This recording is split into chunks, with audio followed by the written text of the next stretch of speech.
got the man that y'all been questioning me about all day. He on here.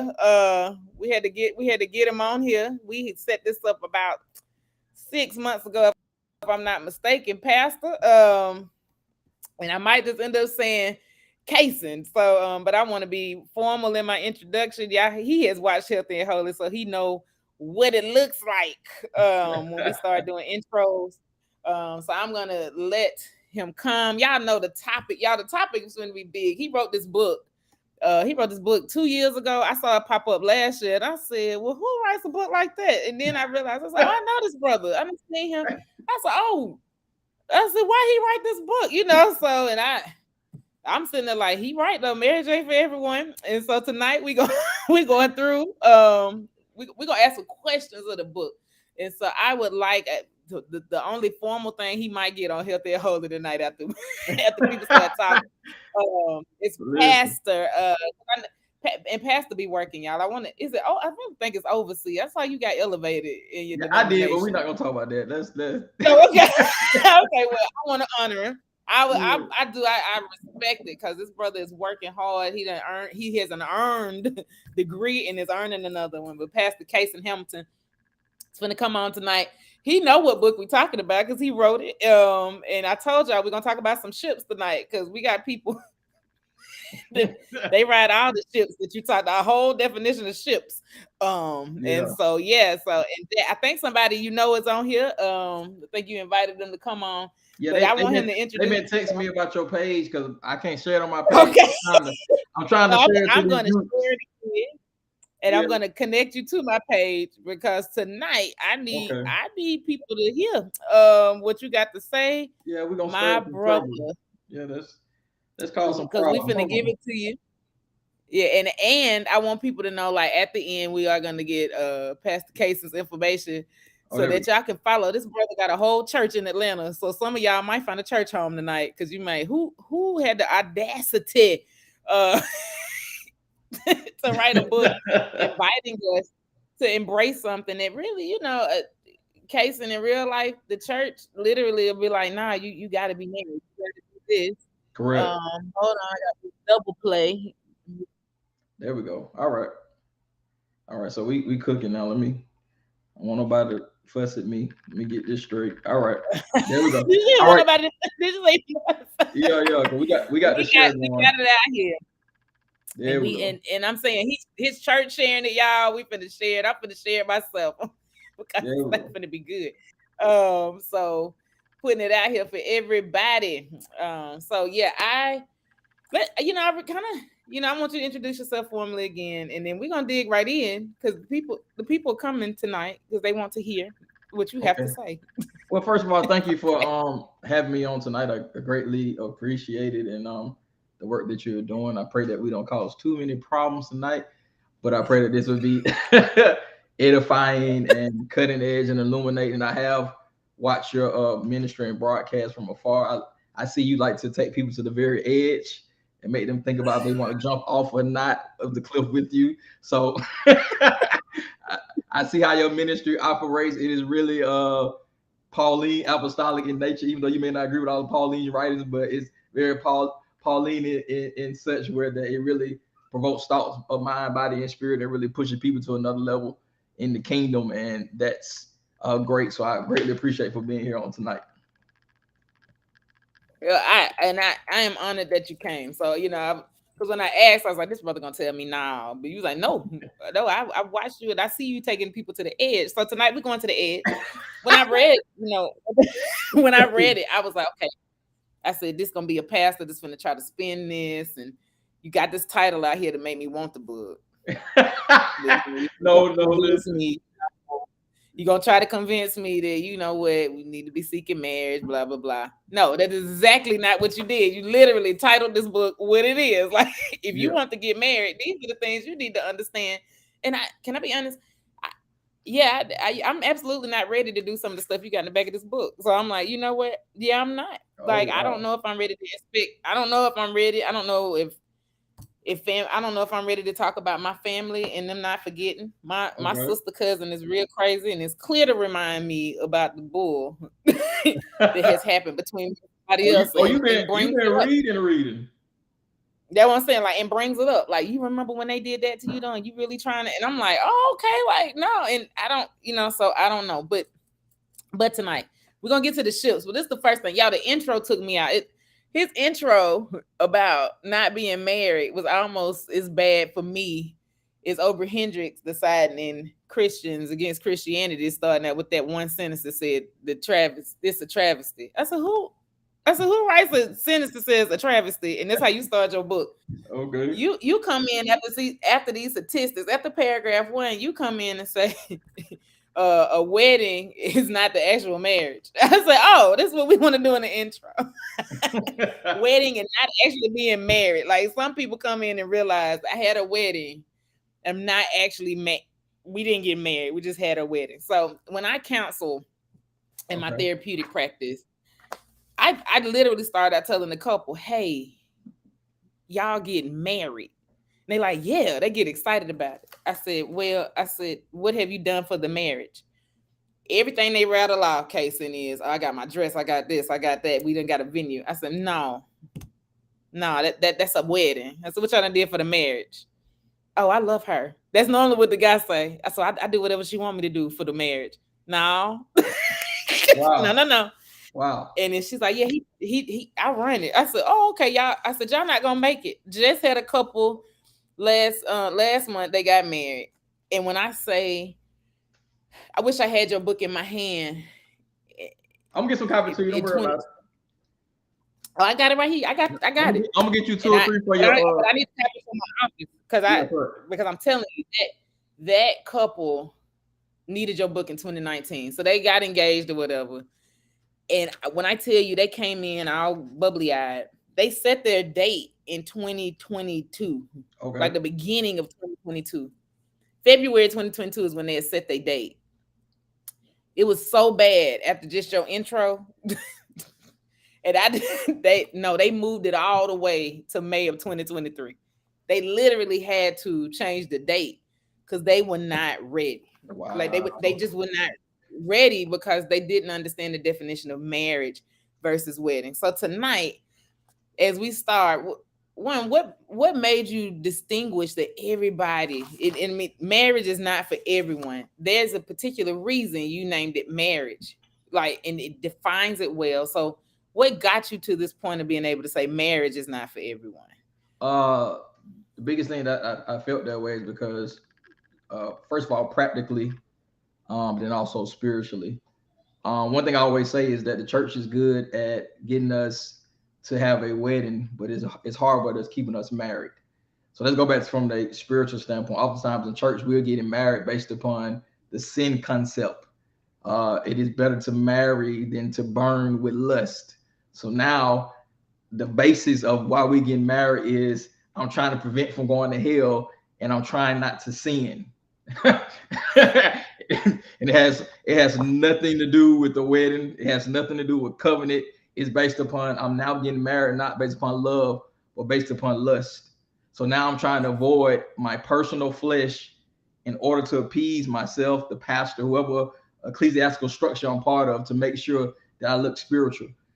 That's why oftentimes I put in the book, and also I say at church, difference between lust and love is the second letter, and lust is a you because lust is about you. So when it comes down to lust, it's all selfishness. What do I want? What do I feel? What do I think? Love is totally different because love is self-sacrificing, it's ascetic, so it has nothing to do with you. So that's the first concept. Then the second thing, marriage is not for everyone because everyone doesn't have the intellectual, the emotional, the spiritual makeup to be married to someone who is just marred and jaded as they are. Because when you decide to marry somebody, you're saying that I'm marrying an imperfect person trying to come together under a perfect covenant and saying, I'm going to love you till death do us apart. So psychologically, you have to be a little bit off to be married because you are married to an issue because you're an issue yourself. So these are all of the highlights in our mind that we have to think about before we decide about getting married. So a lot of people don't even fall up under that umbrella, but they are enamored or they have the euphoria of being married, but they don't have the mindset, the ethos, or the spiritual makeup to stay married. So first of all, you try to come and say, we take the people to the edge, and in 2 minutes, you done took the people to the edge of this. We ain't even finished your I intro. just You took it to the started. edge. Listen, I just You took it started. to the edge. Like highlighted is what somebody I just started. highlighted. You just get started. So We're gonna y'all take our want y'all to time. take your time. We're gonna take our time. So I already told him that it was things we're gonna highlight. In chapter 9, we definitely gonna talk about selfishness. Okay. In just a moment. But we're gonna what made you say, you know what? Let me sit down and write a relationship dictionary, and I'm gonna go through what's in the dictionary. This might prompt some of y'all to get with our brother pastor tonight because he Okay. I has a got my book too. relationship dictionary, Okay. and it's the ship dictionary. That's what I'm gonna call it. We have adolescent ship, business ship, Okay. complacent ship. Some of us been in a complacent ship. I ain't gonna lie, I got married in a complacent ship. You've been with Okay. somebody 10 years, you might as well get married. The song is a lie. Let's get married. We ain't get no younger. And I don't want to grow old with you neither. Anyhow, so cultural ship, financial ship. Now, some of y'all, I ain't gonna lie. If somebody with some sugar walk up, never mind. I'm just joking. Oh, I mean, The grieving ship. yep. Now we got grievances at work, but some people really do get married because they grieving being alone. He about to do it. Like he didn't put the book in. Y'all gonna want this just for these pages. Lonely ship. That's the ship. That's the ship that happened in COVID. That ship was packed down. That looked like a carnival cruise. Religion ship. Because somebody at the church said you need to get married and burn. He already said that one. Sensual ship. Sensual. Like I just need touch. I need to get this done. And the only way I can make that happen. I was gonna say who told you, but what prompted you to write this dictionary? Because those definitions, that's what took me out at the beginning of this book. Because in the entire realm of life, we're all in relationships, but the difference of each relationship is based upon what you are desiring or looking for within that relationship. Therefore, when we marry people, we're in the marriage, but you may be married or going to go into a marriage with someone who have two different perspectives. Therefore, if I'm in a grief ship, which means I just lost my spouse, not necessarily I love you, but you notice as a psychologist, and people are often quicker to marry the second time because now they're trying to fill in that gap with the person they lost before. Then you have another person who's on the other side that say, hey, I'm pushing towards 40 and it's time for me to have kids. My mother's on my back. I'm tired of being single. So there are two different people coming in with two different ideas of what the relationship is. And then it falls apart because it's called a relationship, which means can your ship stand the test of time or even the storm? So when the things of life hit it, will the storm keep your ship together or will it break it apart? And the only way that it's going to stand is based upon the foundation. That's based upon. That's why even Jesus says, he said there were several men who built houses on different foundations, but when the storm came, when their foundation wasn't solid, it fell away. It goes back to when we was growing up as kids, the Three Little Pigs. The Three Little Pigs was about what house is your foundation on. When the wolf comes and blow your house, if it's made up of straw, if it's made up of hay, it's going to fall. So that's the whole point of the idea of a relationship. Okay, so I got everybody to watch me a little bit. Okay. So some of y'all might understand that from New Edition song. Yeah. Can you stand the rain? Some of my people they date back right there. Y'all know. Yes. Johnny was singing too. He sounds so good about it. Correct. Can you? So the ship, y'all. What is the reason you got married? I do not want to pump up Tyler Perry tonight, but that was a really good question. Why'd you get married? Like that? What was Correct. the reason?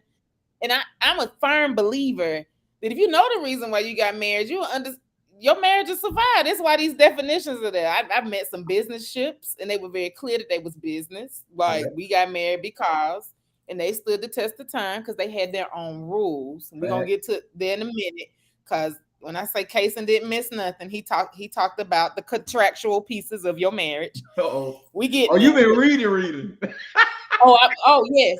Yes, and if my friend watched tonight, Jackie came for me. I called her name out. She came because I was sitting there reading it in front of her. I said, "Sis." So here we are. Now, this is the other thing after the ship. Yeah, this man crazy. He said dating is an interview. Now I've said that to clients. I have not said that publicly, but he decided to write it in a book. And so I love this invite I love it for all my people who are watching that are dating, and it's and you want to be married. You want that covenant relationship. It's so much more to go with that. So let's talk about it. Like the interview is really important. Yes. But how did you even see that rationale to where you knew it was a body of people that really needed to get that permission slip to interview? Because I think that in the dating world now, people have it backwards. That when they're dating, they treat it like a marriage, and when they're married, they treat it like they're dating. The process is Oh, flipped. So therefore, when you're dealing with the idea of an interview, even I put in the book, it's a wordplay of when you interview someone, you are enter in their view. You're getting an idea of how they think, how they move, how they operate. Now, with the interview, is this: if you've ever been in business, you understand. Just because I have multiple applicants, it doesn't mean that everyone is going to get the job. The part of the interview is to ask the pertinent questions based upon the job description that you need and want to make sure that your company stays afloat with that individual. Therefore, your questions should be tailor made based upon what you're looking for as the company CEO and not what other people are looking for. And then after you look at the applicants, you say, this one is not going to fit, you move it out the way. This one is not going to fit, you move out the way. This may be kind of, let me call them back for a second interview or a date, because I need to have something called a vetting process to understand where your mind is. So therefore, you cannot feel guilty in dating. There should be no guilt in dating. Therefore, if it doesn't work out, I'm not responsible to call you back, to text you, to check on your feelings. We're just dating. This is not a marriage. This is not a ooh, covenant. Therefore, I'm not obligated to be with you. But the problem is now is that our dating pools and dating can be so filled with so many fish that you can't decipher which fish you want. It's called plenty of fish for a reason, because you can have plenty of ooh. fish, but every fish that you catch doesn't mean to stay on the boat. But some of the fish you may need to hook it, look at it, and throw it back in. Listen, y'all. Now y'all sitting here in this chat. Y'all sitting here in this chat, and I want to scream. Actually, I'm just screaming anyway because he said I'm not obligated because dating is the dating process is a vetting process, Vetting and I'm process. not obligated if you ain't get the job to call you back and check on your feelings. Oh my God, like I'm not obligated. Kasin, that what you just said, when I say that's the most toxic thing that has come my way, is that Mm. you stay connected because you're not trying to hurt somebody's feelings. Again, we have different sacred texts on healthy and holy, and Jasmine invited us to not be worried about nobody's feelings. Jasmine Sullivan, she said, she invited us to that process. Like I'm not gonna sit here with your feelings, because at the end of the day, you ain't make my process, and I love how you wrote this book, because it wasn't I wrote this for brothers, or I wrote this for sisters, or I wrote this for Yeah, anybody in this. You wrote this for people. I correct, love the fact that this is everyone. Like you wrote this for people. So this is for men and women, those identifying as men and women. You have a right to sit in this vetting process correct, 100%. And so it comes back to what you said about the pool. There's plenty of fish, correct. but you the first pass I done had on here that done gave some permission for people to vet folk. You have to. Even even Whew.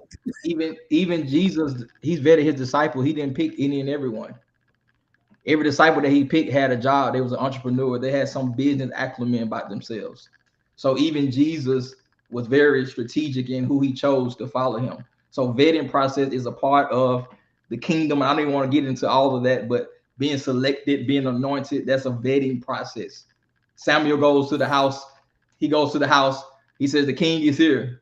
He had to go through 7 people before he got to the 8th one, which was the vetting process for the king. So that's a part of dating also. So normally I try to wait to the end for questions on purpose, but not tonight. This ain't one of those conversations because we need Yeah. to hit it while we there. Yeah. And I love what my friend Dr. Sherry just put up. She said, all of this you saying is easier said than done. Like, so how did you get, how can we help people tonight about this? Like one thing you put, is while dating, there is no such thing as a dumb question. There's nothing that's off limits on questions. Again, I agree with her on that because you're sitting there like, I don't want to know, but it's something about the truth while you're dating that sets up the rest of your relationship. Can Correct. you speak to that invite to truth for the people watching tonight? Because I'm with Dr. Sherry. This is you talking like it's easy, like oh, it's a simple 1, 2, 3 process. But now, because I'm out here on one of these ships, this vetting process is getting more difficult Oh yeah. every day Well, that I'm sitting out here doing this. all So right. can So we talk about the honesty? let's go here with Dr. Sherry Brown. All right. So marriage is not for everyone. First and foremost, I want to go here. Oftentimes we read the scripture text, we skip over scriptures that fit us, and we skip over scriptures that does not fit us. One scripture that I always like to give people, even in counseling, is 1 Corinthians 7:28. If you're taking notes, and I'm gonna make it practical. Paul said something in 1 Corinthians 7:28 that we never talk about. He said, you go read the Bible.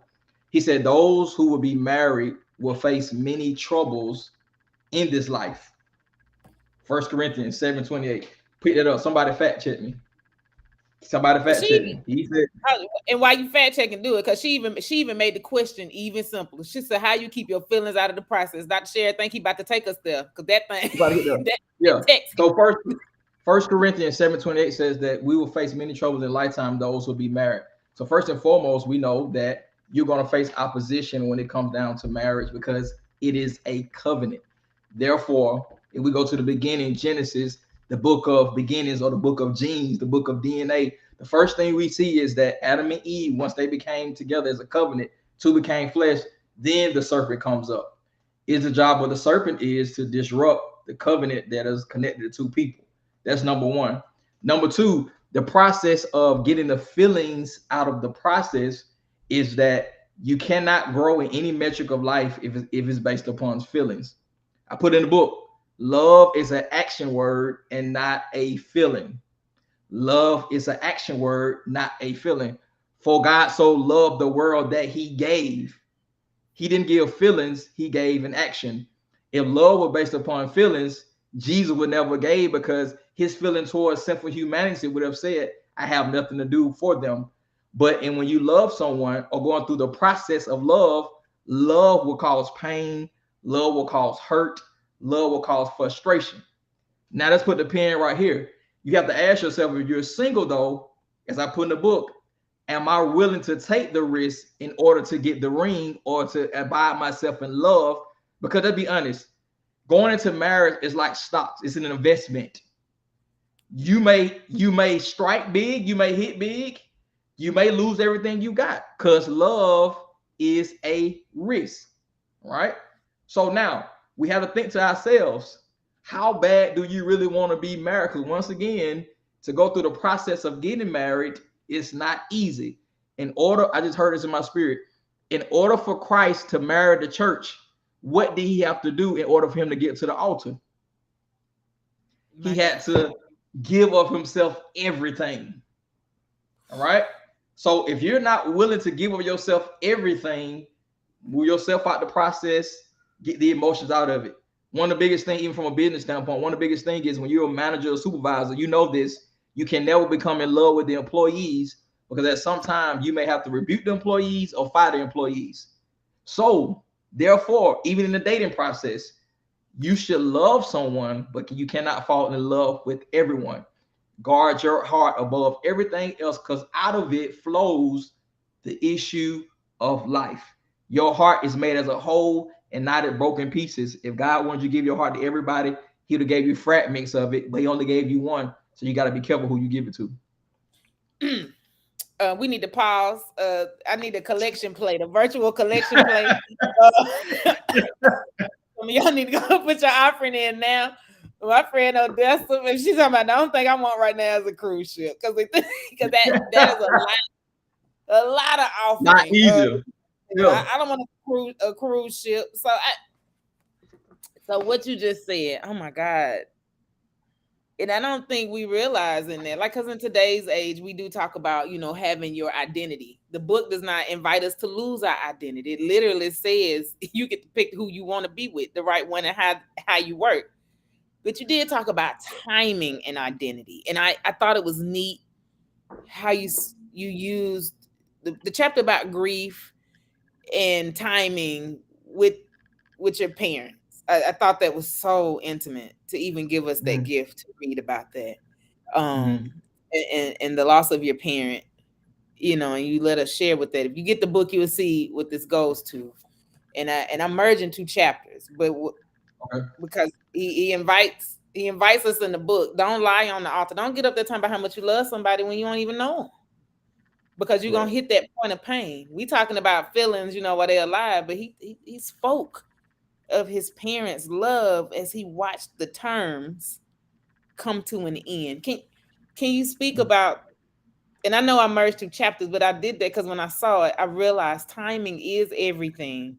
Because you're gonna have to sit in time, move through time, and get to the end of this covenant and contract when you commit to that, for better or for worse, till death do us part. Is that okay to talk about? I don't want to bring up anything too hard. Now we can as one writer said, grief is the price of love.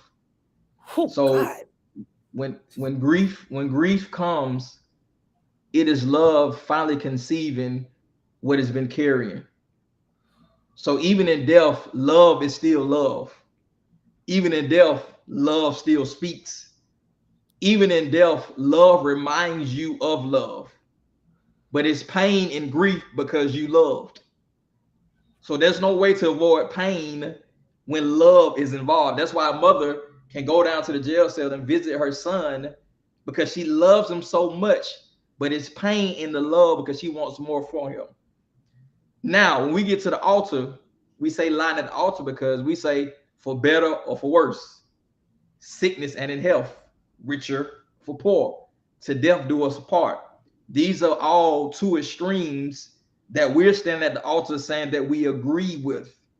There's nobody on this line right now. They got to the altar and Val said, I'm going to love you and you're going to be broke for the rest of your life. I'm going to love you and you're going to be sick for the rest of your life. I'm going to love you as you're going to beat on me, you're going to abuse me, you're going to be emotionally trauma. I'm going to love you. So we never really sit down and think about the vows that we are vowing to. That's why even Jesus said, God even said, he said, be careful to make a vow. Because listen, you're going to have to pay for that vow that you made. So even that, we have to think through these things that, do I love this person that much that I'm willing to go through all the different seasons of my life and to still stay with them? This is why Solomon said there's a time and a season for everything. Solomon said there's a time for laughing, there's time to cry, time for dancing, there's time for mourning, there's time for peace, there's a time for war, there's a time to speak, there's a time to be silent, there's a time to refrain from fighting, there's a time to fight. He says in every season of your life, there's going to be a different time to do something. But love will always stand the test of time because love is an action and not a feeling. Therefore, I choose to love you. I don't feel my way into loving you because if I feel my way into loving you, I can feel my way out of loving you.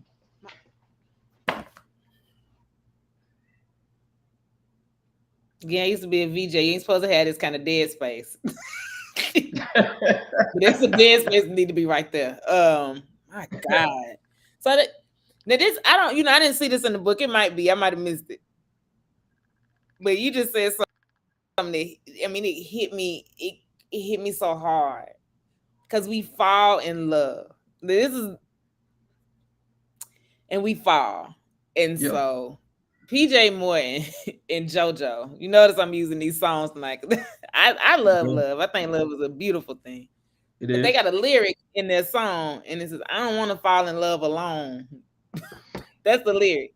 Correct. And you just said something so powerful about love being an action. As a therapist, we'll say love is therapeutically, we try to say love because we merge love and compassion sometimes. Correct. Compassion is the feeling there, and it's an action too, to have a heart of compassion. And I'm feeling and I'm in empathy. But can you go deep in that? Because we fall in love, but if love is an Because action, I'm falling into. So it's an action on an action, which in some cases that don't make sense. An action on an action. So can you break down this love as an action word so we can help some people who falling so they won't have to follow along because Correct. that way they'll have that right to go get this interview done. Meaning love is action, meaning that when God created relationships, he created relationships that on both sides of the spectrum of this, you are a question, I am an answer. I am an answer, you are a question. The action of love is what you are inept in or what you can't do, I can complete for you. And what you can't do, I can complete for you. Therefore, God said, I will send you a help meet, Hebrew word, an aid or an assistant. Why would God send Adam an aid or assistant if he had control over everything? He sent him an aid or an assistant because there was something he needed aided and assisted in. The Hebrew also says suitable, help meet for him, suitable. So there are a lot of people who know this. Like when you get more money, when you're younger, you go to the suit store, you just buy a suit based upon your size. But once you become more in depth about wearing suits and becoming tailor made, they have a seamstress that you, after you purchase the suit, you go to the seamstress, and the seamstress then says, "Hey, you bought this suit, but it's not suitable for you yet. Therefore, we got to cut it in certain parts in order for you to fit this suit. Then, in order for you to cut and fit this suit, you have to put it on, take it off, put it on, take it off. Then go into the mirror and look at yourself and say, is what I have suitable for me? If it's not suitable for me, I either going to take it back or make some other cuts. Now, when we're dating, the problem is we're trying to put on stuff that's not suitable for us. Even more, we try to jump into marriage when we have not been cut. Therefore, if God brings you the perfect person for you, because you're not suitable, it does not fit, right? So now you're trying to, as I put in the book, sometimes I just laugh at my mother. Sometimes women will buy a shoe for a night that they know they're going to take back. It's uncomfortable. It looks good, but they know they don't want it. I'm just going to wear this to the ball tonight. And when I get home, I'm taking these shoes back. It looks good. Everybody, oh girl, your shoes look good. You look bad tonight. But she's uncomfortable the whole night. As soon as she get in her car, she taking them shoes off. She driving with Air Force Ones on because she has the optics of something that look good, but it never really fit her. But because she rushed and did not wait it, she took the first thing she saw on the shelf. Right? So now, when we talk, I need somebody to put in this chat because we got people watching. Put in that chat. Brown said leave shoes out of it. Leave the shoes out of this. I'm sorry. I want somebody to put in this chat. Is it suitable? Is it for optics? Somebody, because when somebody rewatch this, what they're gonna do is they're gonna hear that. Is it suitable? Which means are we continuing to grow and fit? Because you could get suits tailored, right? I heard you just say that. You get it tailored for you. Or is it for optics? Oh my God. So we got a question. I told y'all tonight we gonna sit with these questions. Normally we'll wait to the end. Oh my God, is it suitable? Is it for optics? I'm gonna put the question up. Odessa likes to start stuff. Is it love we are falling to or something else? She like this is my sister. She like to start things. So that's fine. We're gonna start it right here. That's fine. That's fine. Like I said, love is a decision, not a feeling. It is a decision and not a feeling. Therefore, I choose to love you. Therefore, I choose to forgive you. Therefore, I choose to work through all of your inadequacies. Therefore, I choose to put up with the imperfect side of you. Therefore, I choose to discuss things with you that I discussed before with you. Therefore, I choose to marry you when I know that you are flawed. Therefore, I choose to be with you when I know that you are broke. Therefore, I choose to be with you even though you have not been treating me the way I want to be treated. These are all decisions and choices and not feelings, because feelings cannot be trusted. Feelings fluctuate. If you wake up tomorrow morning and you say, I don't feel like going to work, I'm going to quit my job, feelings will not stop your bills from coming. But you choose to go to work because you understand the priority of the job and the ramifications if I do not work. Therefore, we have to stop looking at marriage through a fairy tale lens of, if it doesn't feel right, if I don't get goosebumps, if I don't feel a certain way, then that doesn't mean that I should be married. No, love is a decision. Therefore, the purpose of this book is to push people to another level of thinking. Have I thought through all the processes in my mind that when I say I do, it's not based upon I'm getting older. I want to change my Facebook profile. I need to save some money. I'm trying to have a child.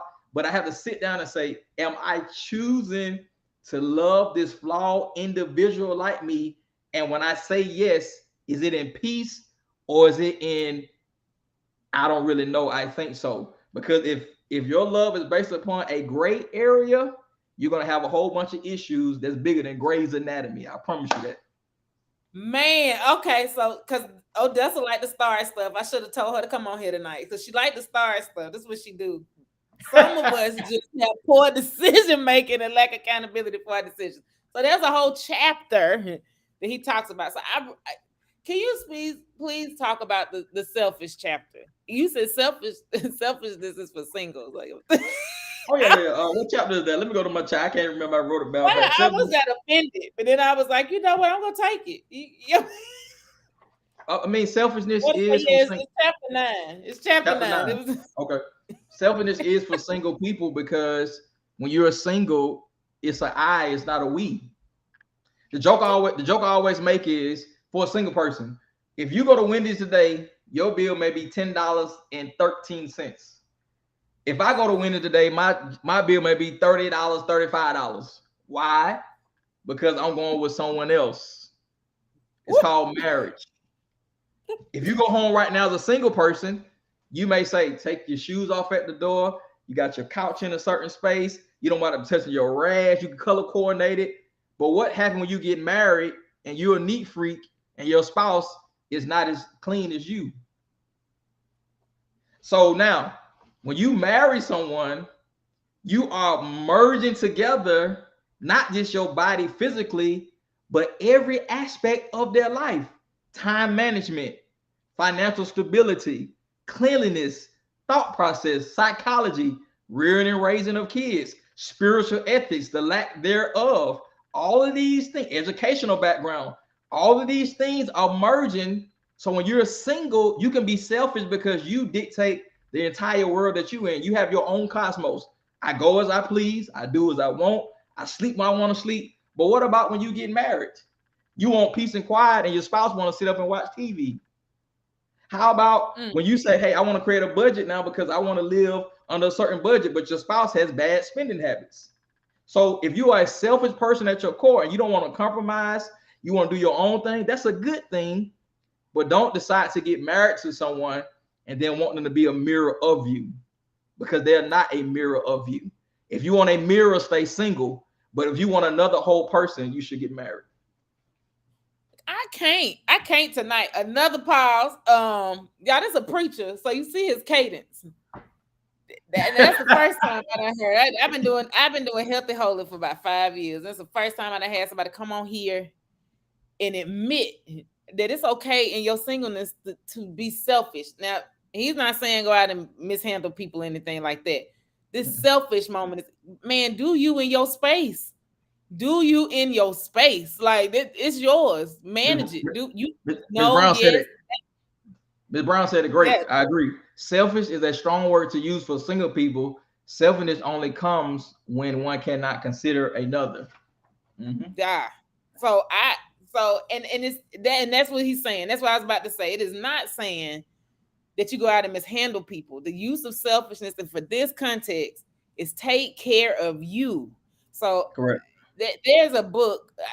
I got it with me too. I forgot to pull it out, but it's a book about intimacy by Sabonfu Somé, and they talk about how what you just said. She's talking about, when you get married, you're not just marrying this individual and you finna make them look like you. You marrying all of them, so you finna bring in them, they village. All of that is coming in. Y'all got to figure out what that looks like together and have some support. So. Right. As we move, I do want to talk about what that support looks like, because in your book you talk about when your family don't forget.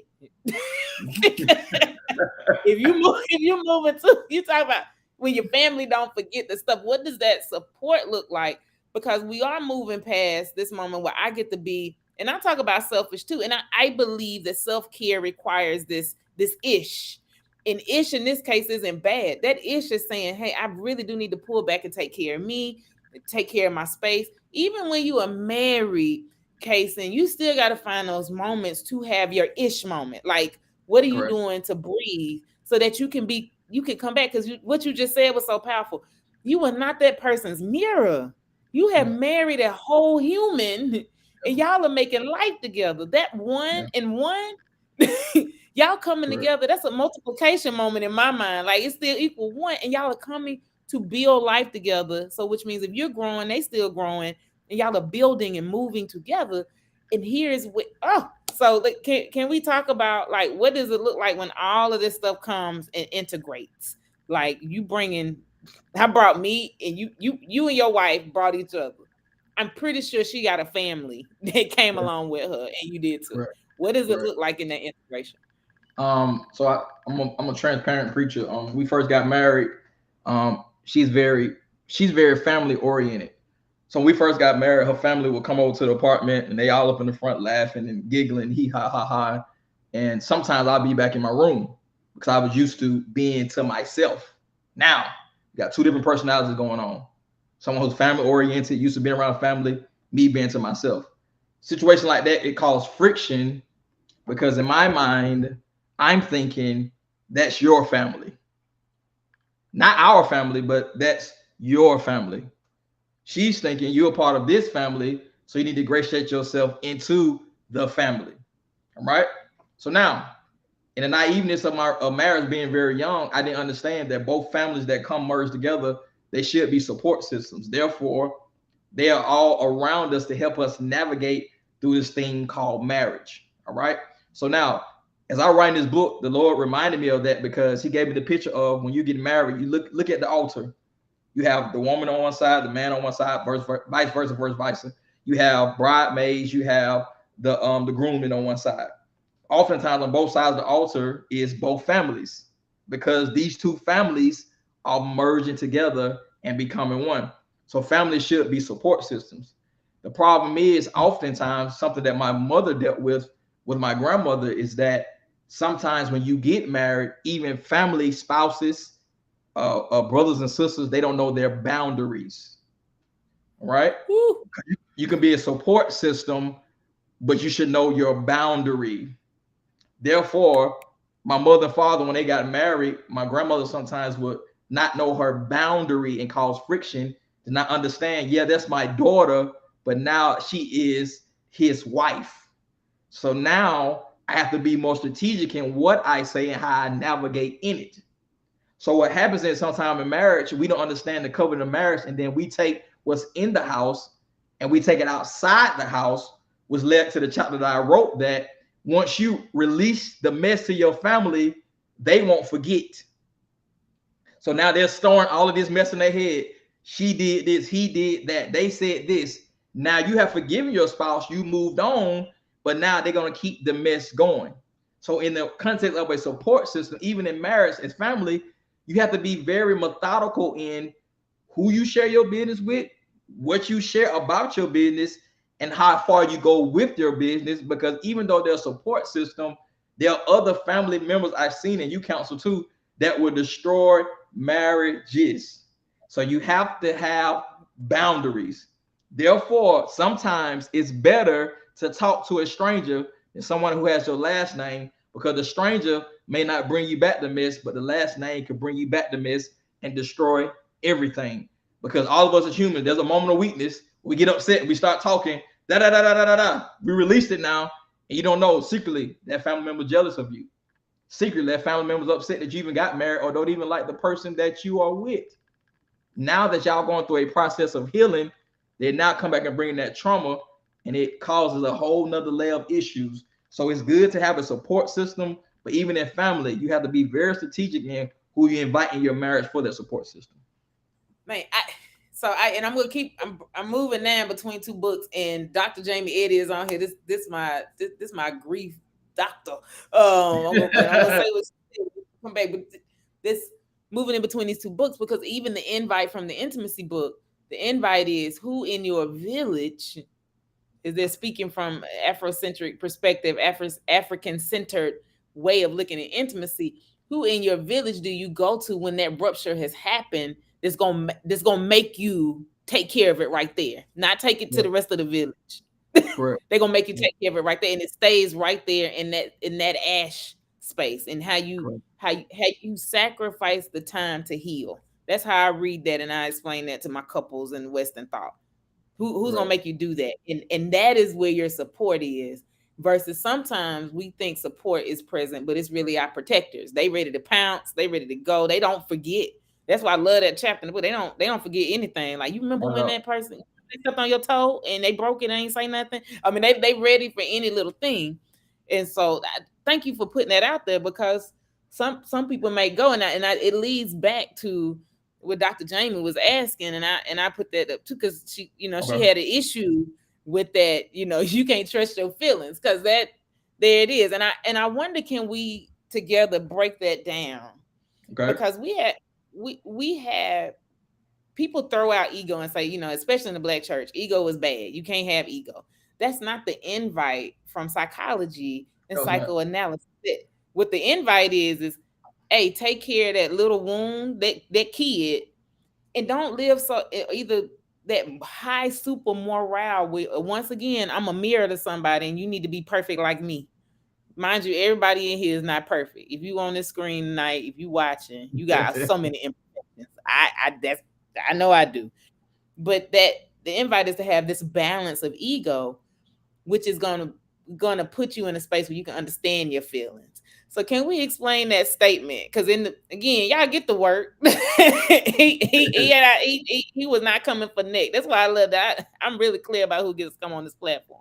No. Can we explain that you cannot trust your feelings the way you were going with it? Because I think the way you did it was one of the best ways. It wasn't just thrown out there in the sermon to make you feel well. It's in the book, and it's explained well around the navigation. He's not inviting us not to feel. That ain't what I got when I read No, the not at piece. all. Yeah. So can you can All you right. can you break that down for us?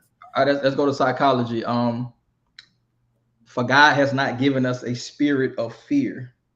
Now we talk about this. Oftentimes we talk about fear from a negative lens, but you, a psychology major, you understand that fear is a necessary component in your humanity, which also is a response for your fight or flight mechanism.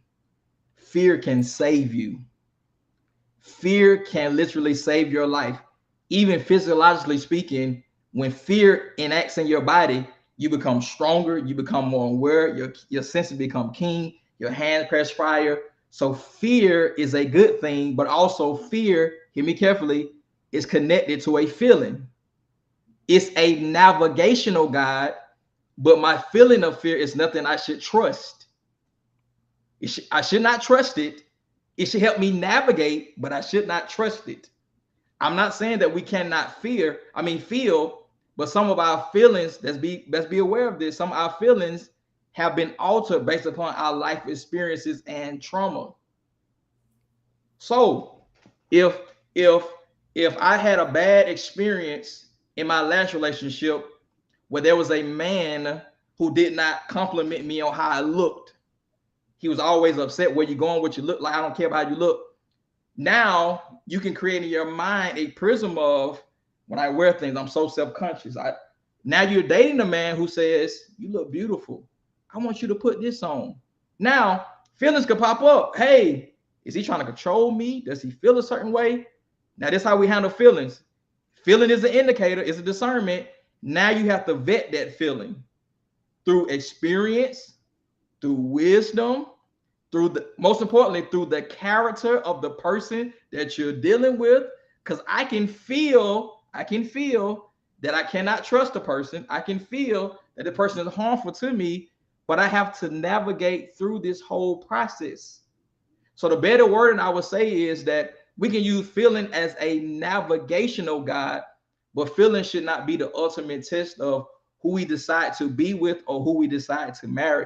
It's a part of the prism. I just heard this in my spirit. It's a part of the prism. So feeling can be the navigational guide. It can be the GPS, but you dictate where the car goes. Because the GPS can say rerouting, turn left, turn right. You can see where you need to go, but it's your decision. Should I trust the GPS? Do I see what's around me? Can I navigate through this to the ultimate decision? But feeling is a factor, but it's not the ultimate factor and the end all be all. All right. So listen. Hold up. Why Cave done popped on here? First of all, Cave, we're not fooling with you tonight. So Okay, boy. Cave What's up, bro? popped on here. That's okay. So and Dr. Jamie said that's what she was trying to say. So when I say we in the vein tonight on this, vet the feelings. Like yeah, vet them. So I apologize, Dr. Jamie. I'm gonna do better linguistics on here. Let me do better.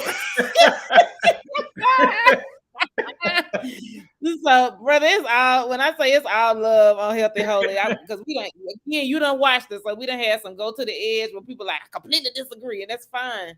Because for the Black faith community, it is okay that we have these hard conversations. Correct. Because I promise you, there are gonna be some pastors that watch this tonight that absolutely disagree with that mirror comment. Oh God, they're gonna find a text for it. But no, you marrying a whole human. Like she not finna act like you. They opposites attract. They not. But how Rick Warren, I've been saying this since I heard it. He did a podcast. And he said, you're not marrying likability. You're not marrying for the beautification of that person. I said, okay, beautification. He said, you are marrying this person because of compatible traits that you believe you can grow with them. Correct. He said, so there is no such thing as instant compatibility from the standpoint of a forever. You have to know that their perspective of life may change as they grow. And you hit on it really good. Based upon your life experience is how you going to grow. Mm-hmm.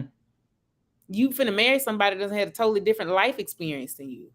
Mm-hmm. So what triggers you don't trigger them, and you might have to be introduced to your vagus nerve. For those of you who read Resma Manikam's book, My Grandmother's Hands, you're gonna have to be introduced to your soul nerve. And guess who else gonna get the meeting? Your spouse. Yeah. So you might not like your spouse rubbing your hair because that's something you taught. Don't touch my hair. You're gonna have to teach what happens with your soul nerve to your spouse. And you're going to have to learn how to maneuver through those emotions, integrate them into levels of explaining and understanding what you need from your spouse, from your mate, from the person you with. And some of that comes from the interview.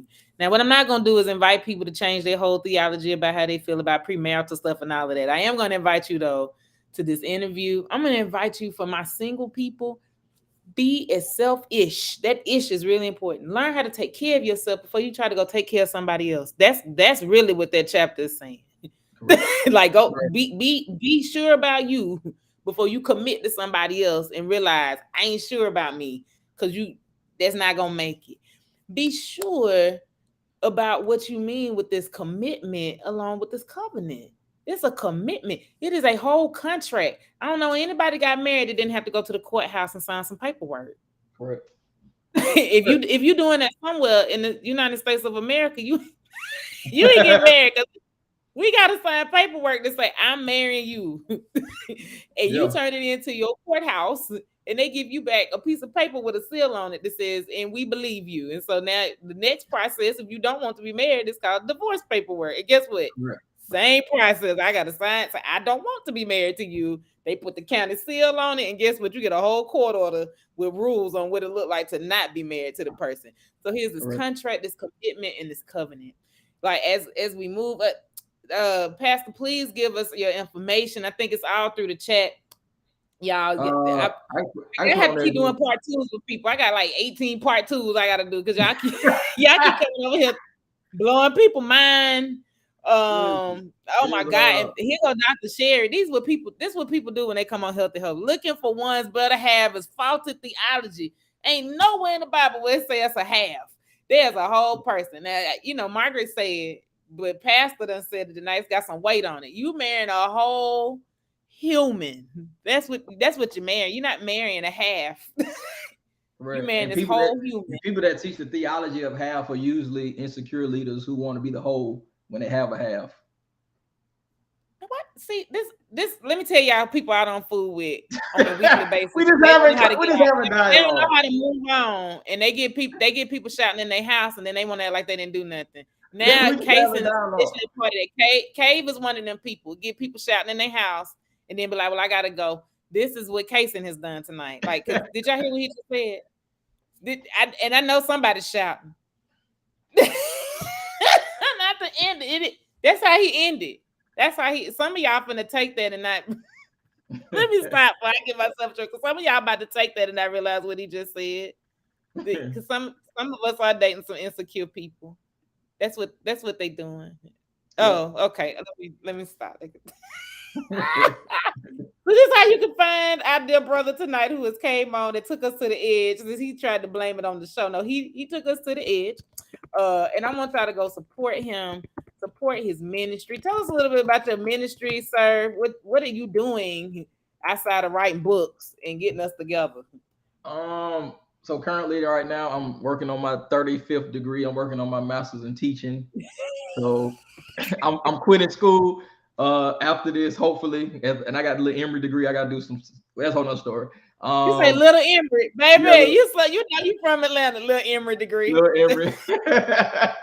Little Emory degree.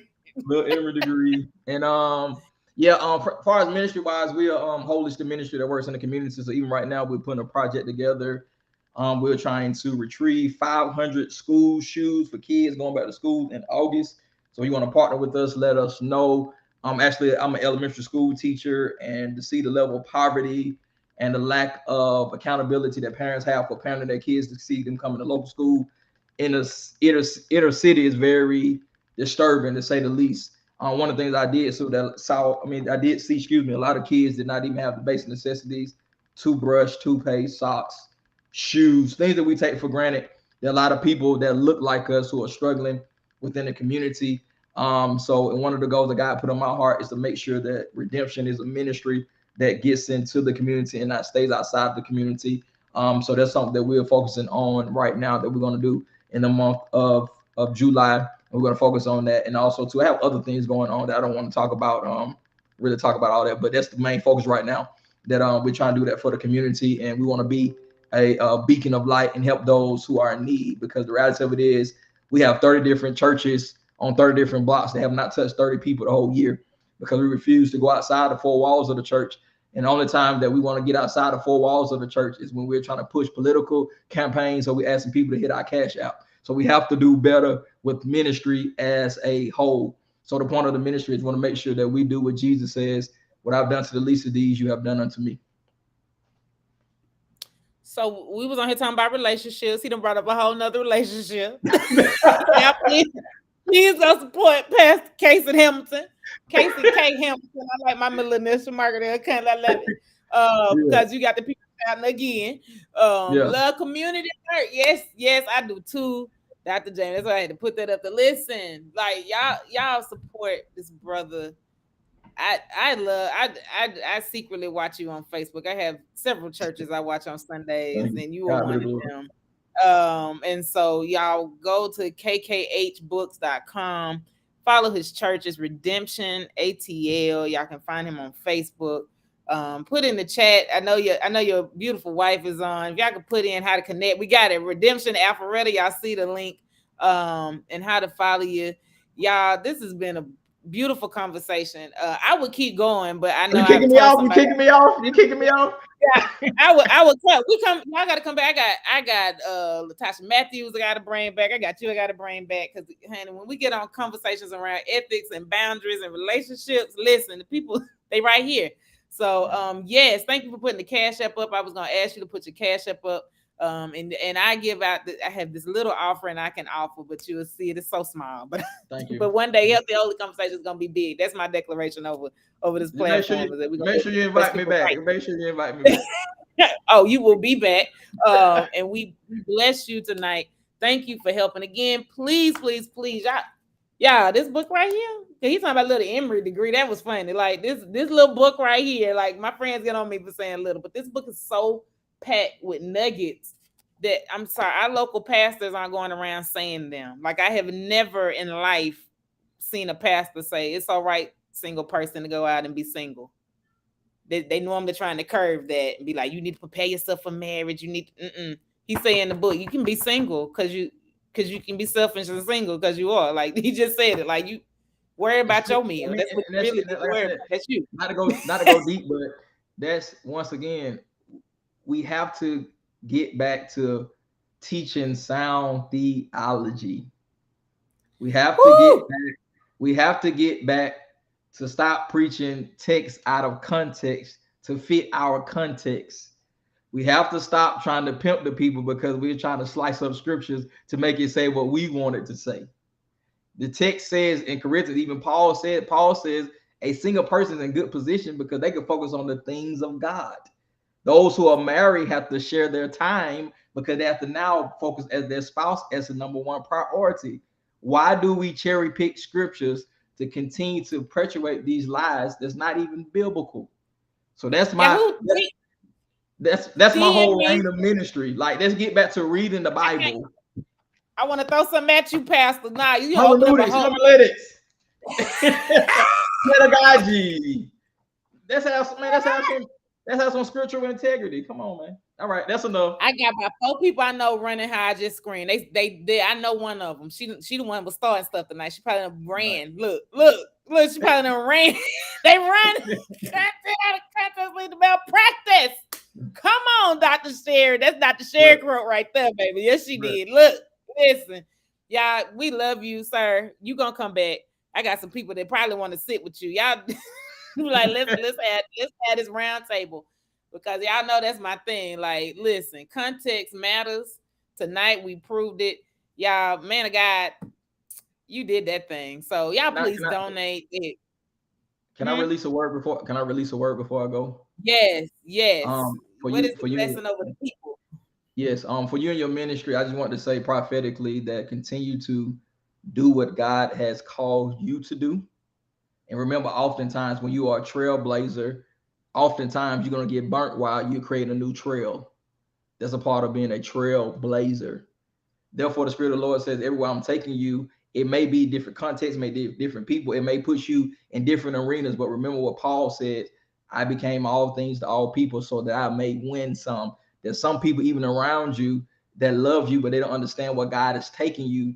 But they don't understand what God has given you is a kingdom assignment that does not look like the church, but it is a part of the church. And for those who have an ear, will hear what you have to say, but do not be disturbed in the spirit. I mean, to see the Spirit of the Lord says, because what you're doing is going to be uncomfortable, it's going to be rough. But the people that you're going to touch, hear me carefully prophetically, and I hear it, I'm gonna leave it right here. They're gonna look different, they're gonna act different, they're gonna be the marginalized people that the church doesn't want to deal with. But Jesus says, many are called, but few are chosen. There's some Gentiles that God is calling you to, but do not get caught up with Israel. But the Spirit of the Lord said, make sure you focus on the Gentiles. And that's the word of the Lord on tonight.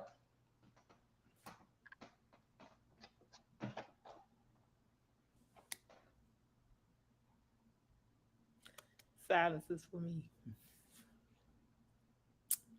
I received that, Pastor. Yeah. Y'all bless this man. I want to send him what I have, and this we can't be ending healthy holy like this. He got me in front of the people. Y'all stayed on to then nobody drop off. Y'all stayed on, so there's my accountability, and I receive what you said. So we bless you for coming. You will be Thank you for having me. back. Thank you for having me. Y'all see everything that needs to go to kkhbooks.com. Please support this ministry, support the school outreach.